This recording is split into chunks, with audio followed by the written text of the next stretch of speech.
এতদিন দেখছি যে রাস্তায় বিভিন্ন ধরনের গাড়ি জ্যামে আটকে, বাট আজকে দেখলাম যে বিমানও জ্যামে আটকে যায়। তো আপনারা দেখতে পাচ্ছেন যে আমরা বিমানে উঠে পড়ছি আর আমাদের বিমানটা সামনে এগিয়ে যাচ্ছে।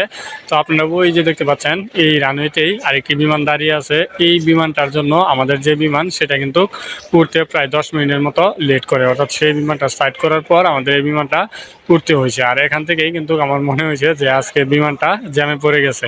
জাস্ট এটা দেখানোর জন্যই আজকের এই ভিডিওটি।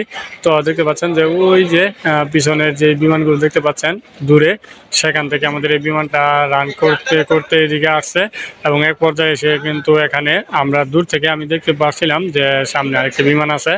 তো এক পর্যায়ে কাছাকাছি আসতে আসতে দেখা গেল যে এই বিমানের জন্য আমাদের ফ্লাইটটা আরও 10 মিনিট লেট হয়ে গেছে, অর্থাৎ সেই বিমানটা আগে এখান থেকে সরানো হয়েছে, তারপর আমাদের এই বিমানটা এদিক দিয়ে গেছে। তো এই আসলে যে বাংলাদেশের যে ম্যানেজমেন্ট বা সিস্টেম সেটা মনে হয় এরকমই হয়।